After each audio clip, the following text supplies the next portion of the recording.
Well, at the end of season 2 of Justice League, Star-Crossed, we pretty much blew everything up. We wrecked the Watchtower, kicked Hawkgirl out of the league. They're in pretty bad shape. I mean, they did say that they were going to band together and continue on, but they weren't really sure how they were going to go about that. Actually, when I was writing the last part of Star-Crossed, I thought that was the end of the show. We definitely had some issues we had to deal with in the next season if we were going to get in a next season. The network came back and said they wanted to do more shows. Near as I can figure, we thought, well, we've got this 2-part thing with this cast under control. We know how to make good ones. Let's blow it up and do something completely different. Welcome to the Justice League. When we started Justice League Unlimited, we came to the conclusion that it would have to be an entirely different kind of organization for the Justice League. So they've got a new satellite, much bigger. We've brought in all these additional heroes because they need more troops.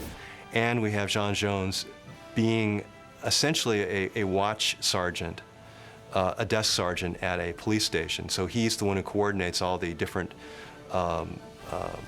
missions of the Justice League. We felt that we kind of needed somebody to be up on the Watchtower, keeping an eye on things and assigning missions and, making sure that, that fire in Indochina gets put out at the same time that somebody's there to, take care of that train wreck in France.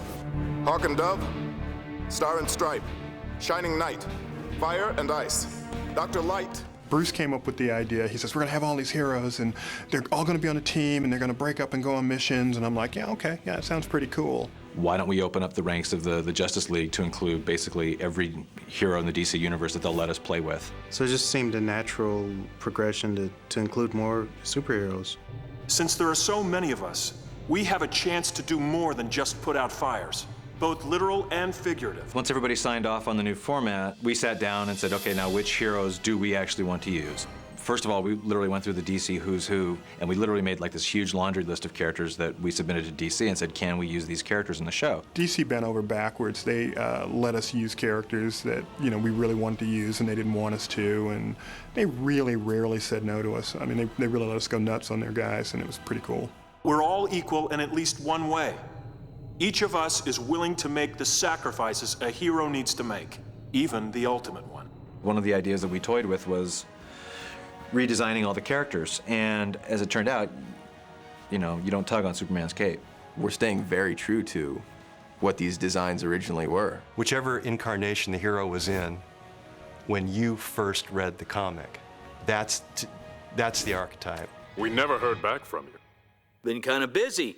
Someone's got to keep the streets safe while you and your pals are out there zipping around the galaxy. During our first 2 seasons, a lot of the fan comments revolved around Green Arrow, because Green Arrow was essentially an 8th member of the Justice League in the comics originally. So we were all happy to use him. And then characters like the Question. He's pretty much the classic Steve Ditko Question back from the Charlton days. The minute we recorded that show, the first episode with the Question, we literally walked out of that recording going, I just want to make the show all about the Question. From this point on, it's like, forget about Batman and Superman and Wonder Woman. It's like, it should just be all about the Question. What was that about? What do you think? We're asking questions someone doesn't want answered.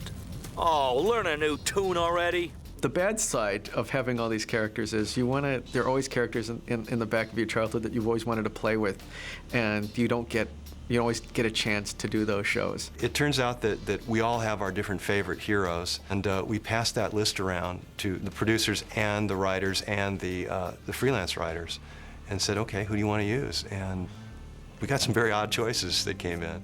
Wannabeast, how you doing? My legs are fine, as is the rest of me. Up here. Whoa, she's got the fire of the cheetah in her. So we just picked the ones we liked the best, the ones who we knew had more of a backstory. There are a lot of really cool characters that we wouldn't have had time to work into the old format that we get to see animated, for the first time.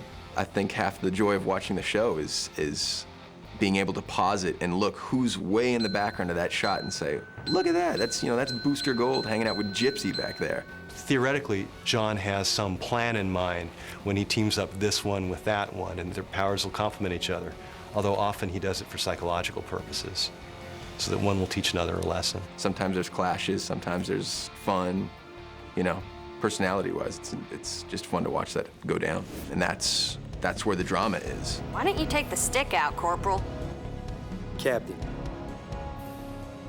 You've got Captain Atom, who's very military and does things by the book on one side, and you've got Supergirl, who's impulsive on the other side, and it allows you to explore a lot of the internal conflict externally. When we decide which members of the 40 will go off on an adventure, it's a little bit like cooking. If you don't know too much about cooking and you'd like to do it, what ingredients would go well together, and you kind of guess. It's time to try a new path. And what path is that? Peace. Not really my thing. The casting process goes like this. Whenever we have a script come in, we'll sit down with Andrea Romano, who's our vocal and casting director, and we'll just start brainstorming ideas for the characters. Ultimately, we just try to cast who we think would be appropriate for the part. No universe, however large, however small, is denied to me. Leaving the Justice League was difficult for her. I provided her sanctuary, a place to meditate on her life and future. Then we're looking at the big nightmare of nanotechnology. A machine that could build clones of itself out of atoms of anything. They nail these characters. They understand them inside and out. They really, really do. And Andrea's really great at directing, and Bruce really knows exactly what he wants. We're gonna use every bit of power we have left in our rings. Take one last shot at the android. A blast like that could destroy half the planet. Half a planet's better than none. During the first 2 seasons, we stuck to dramas and a format that we didn't really want to violate too much. You know, big villains, big fights.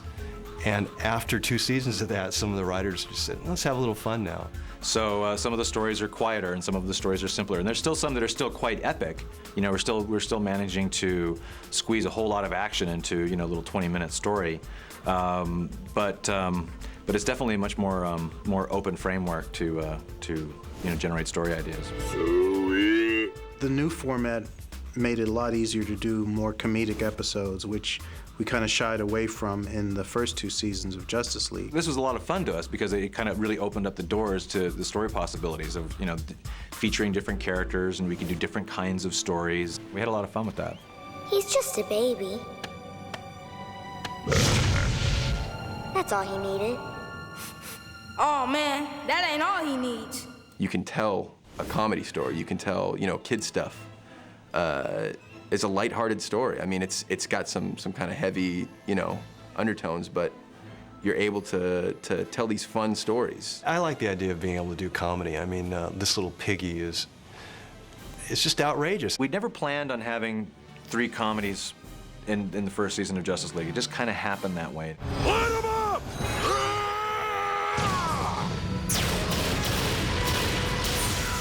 In general, the people around here don't have to force themselves to be creative. They have to keep a lid on. And that lid was raised real high on JLU. I really liked the show. I thought it was funny. I thought it was exciting. All these characters, this new Watchtower, everything's hitting you so, you know, so hard, so fast. It's just a pageant of heroes. And to me, that was a lot of fun to see all of them. It really doesn't get any better than that. That's just, that was a dream. It's no holds barred at this point. All the gloves are off. You've got every single character you've ever wanted to see animated, you're now able to see. Might get to, you know, feed my, you know, my inner geek fix and get to see some of these heroes that I've liked for, you know, basically all my life. I get to see them animated and in action.